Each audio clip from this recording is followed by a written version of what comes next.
The hero arrived with a sword and a plan. He was the strongest man in Greece, and he lost. Not because the Hydra was faster, not because it was smarter, but because every time he cut off a head, two grew back. This is not a story about a monster. This is a story about a problem that cannot be solved by force. A problem that gets worse every time you try to fix it. The Greeks called it the Hydra, and 2,500 years later, they were still using that word. For a reason, nobody knows exactly when it arrived. That's the part that gets me. Not where it came from, not what it wanted, just when. The fishermen of Lerna noticed it first. Not the creature itself, just the water. One morning the swamp smelled different. The fish stopped coming. Then the birds stopped landing near the water. Then the animals stopped drinking from the river altogether. Animals always know before we do. The first time anyone actually saw it was at dawn. 3 heads, maybe 4. Hard to count when your hands won't stop shaking. It wasn't attacking. It was just there. And the Greeks understood immediately. This was not an animal that wandered into the wrong place. This was something that had chosen this swamp, this water, this place. And it had no intention of leaving. Here's what nobody tells you about the Hydra. It didn't attack the village, not at first. It waited. 3 weeks, maybe more. Long enough for people to start thinking maybe they imagined it. Maybe it was just a log. Maybe just the fog. Then the goat disappeared. Then the dog. Then the child. They found the child's sandal 3 miles from the village. Nothing else. And here's the thing I can't stop thinking about. The villagers didn't leave. They built a wall around the well. They stopped going to the river after dark. They left offerings at the water's edge. Bread, olive oil, sometimes a small bronze figure, like they were paying rent to a monster. Because that's what you do when you can't fight something. You negotiate. You make rules. You teach your children the rules. Don't go near the water at night. Don't look directly at the swamp. Keep the shutters closed after dark. The Hydra never signed any agreement. But for a time, the offerings worked. And then the rules changed. The way rules always change. When the thing making them decides it's done waiting, word travels fast when people are afraid. Within a year, every village within 20 miles of Lerna knew the name, the Hydra.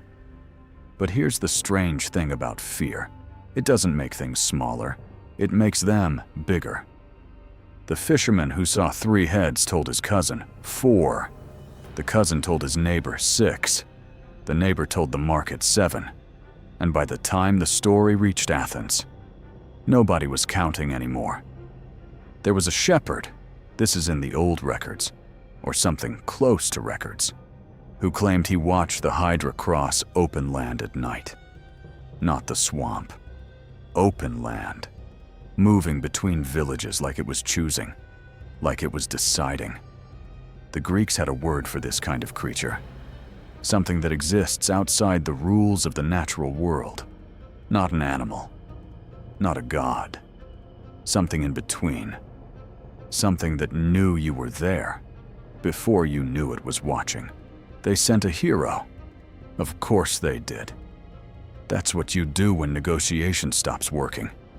When the offerings at the water's edge disappear overnight and nothing changes.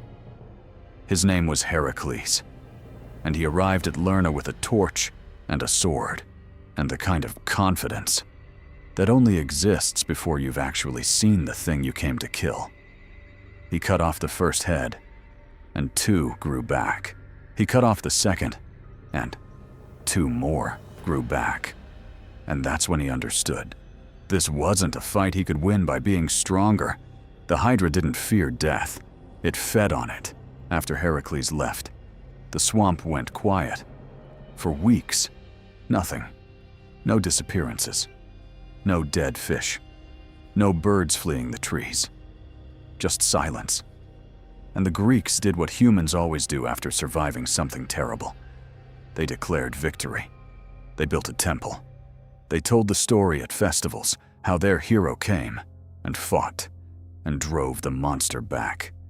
They left out the part where he ran. But here's what I keep coming back to. The Hydra didn't die. Heracles never killed it. He just made it angry enough to go deeper. There's a difference between something being gone and something deciding. It no longer needs you to know it's there. The Hydra didn't retreat because it lost. It retreated because it was done. For now, the swamp was still. The water was black, and somewhere far below the surface, something was growing back. All of it. She was gone for centuries, long enough for the story to become myth, long enough for myth to become fairy tale, long enough for people to stop leaving offerings at the water's edge. That was a mistake. The Ottoman sailors who crossed the Aegean in the 16th century had their own name for what they saw in the water. They didn't know it was the same creature. How could they? It had been 1,000 years. But the description was the same.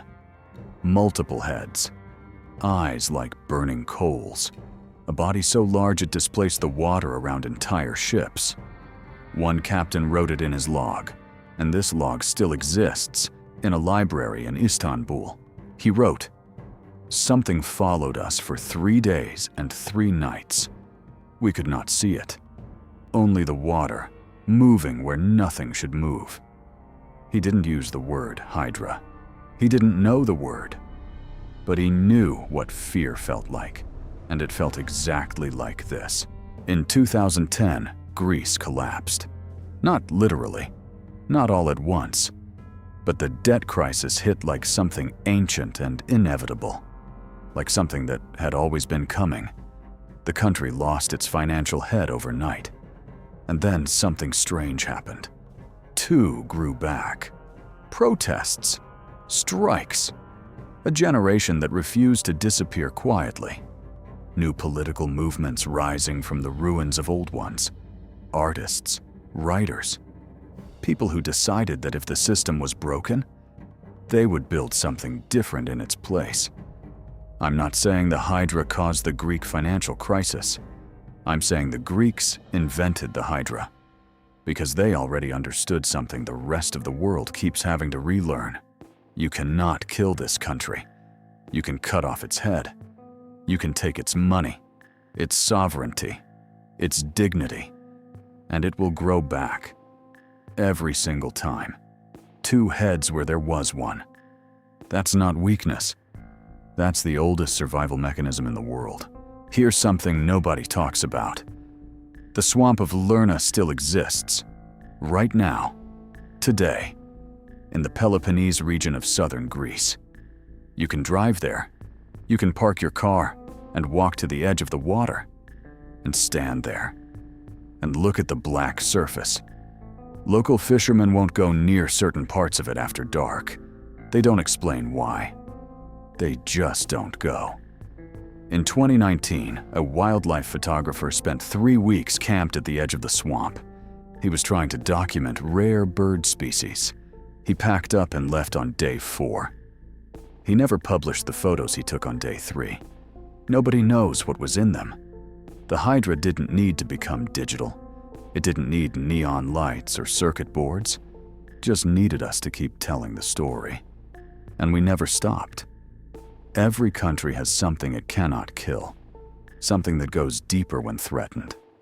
Something that grows back. Greece just had the honesty to give it a name.